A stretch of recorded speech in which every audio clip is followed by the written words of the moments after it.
I like learning. One of the reasons I love mysteries is that you can learn this like rag bag of stuff, you know, that how to flinch a body, you know, just in case you ever kill somebody. I figure, you know, I know how to do it now, you know, get the lye, get the tide, get the big pot, you know, get it going. At the same time, I'm not reading nonfiction. If I wanted to do that, you know, I'd pick up something else and say the art really is to have the story and the detail, but let the story flow the reader past you, sort of embedding the right amount of detail so that you don't stop the stream.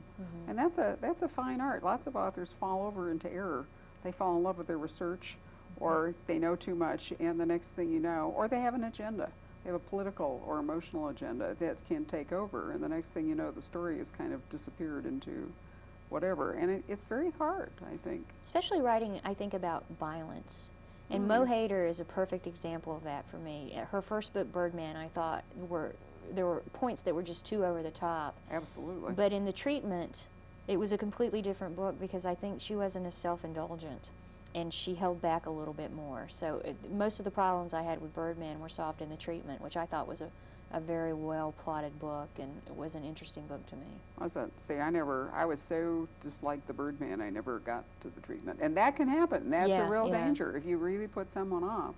You know, with I thought that the Birdman just had some totally gratuitous stuff that was put there for, as you say, over the top or shock effect. Yeah, I agree. And Treatment was good, though. Was it? Well, I might give her a second chance, but you know, oftentimes readers aren't inclined to do that. So you have to be careful. Tell us a little bit about Blindsided, the actual story. It's about a serial rapist in town, and I got the idea from reading newspaper accounts. And actually, I had a client I called on when I had a sign company before I had the great fortune of becoming a full-time writer, who worked in this building where a serial rapist was stalking women and raping them in the bathroom.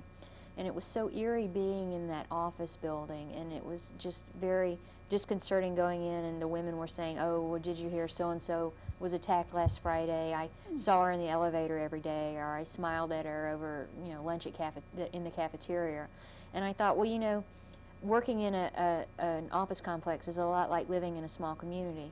And I wanted to write about that fear and write about how the women were affected. So I took that story and put it in Grant County, in the small town. And when people ask me what Blindsided is about, I say it's about living with fear and overcoming it. No, I think that's a very fair description. The rape is really kind of the, you know, the instrument, really. Exactly. In order to bring that point across. Well, moving to Kiss Cut, which I think is just an extraordinary book, you start out with a truly harrowing scene. You have a teen at a skating rink in an incident that eventually really propels Jeffrey into shooting her. So it's suicide by cop. Yes. Is the shorthand. That's a pretty horrendous thing, because she's what, like 16 years old? 13. 13. I've forgotten she was that young. Yes. And so the question, I guess, that you then raised, well, not I guess, sorry, the question you then raised for us is what in the world could have driven a child, you know, what could be so terrible in her life to have forced someone to kill her? Well, and kiss cut is a printing term that means to cut through the top of something but not all the way through. And so that scene you're talking about, that's just the surface of what's going on in town. And it is about child abuse. I'm not going to sugarcoat it. And there are some spots where it might be hard for some people to read, but I think when you're writing about something like child abuse, it should be hard to read about. It shouldn't be entertainment at that point.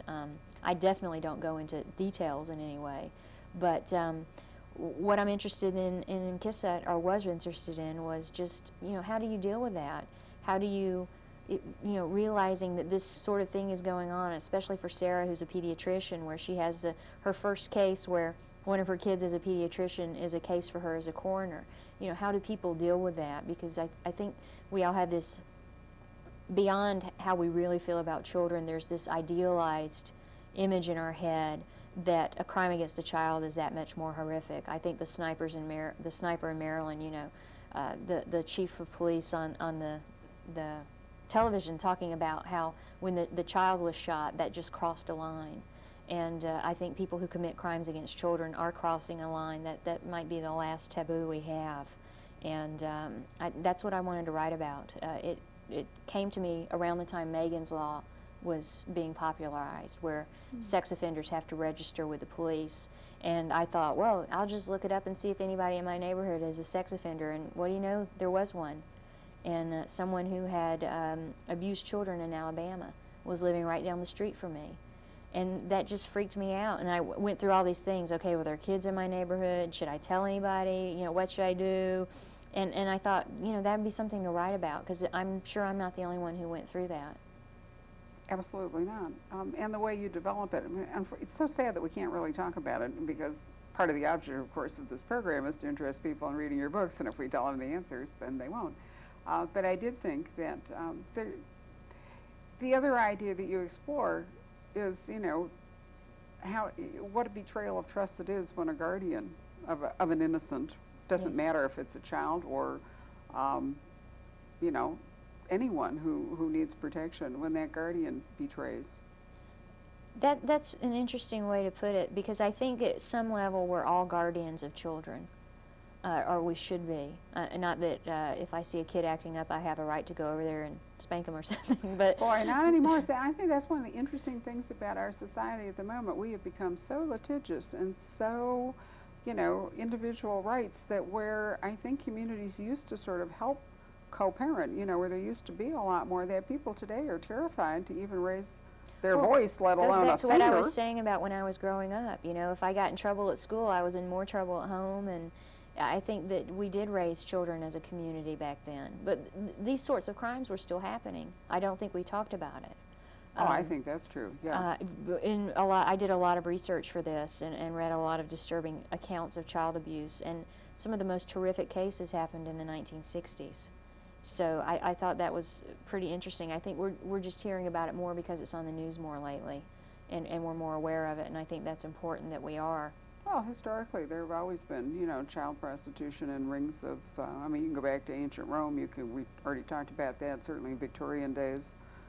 There were just some horrendous examples. I think today the extra wrinkle, you know, is because of the internet and all the rest, you know, the porn sites, there are more opportunities for people to get into it commercially. There's more chance for children to be, you know, randomly sort of exposed to it, not necessarily looking for it. I mean, I'm glad that I am not the parent of small children anymore. My children are old enough in their 30s, theoretically, to look after themselves.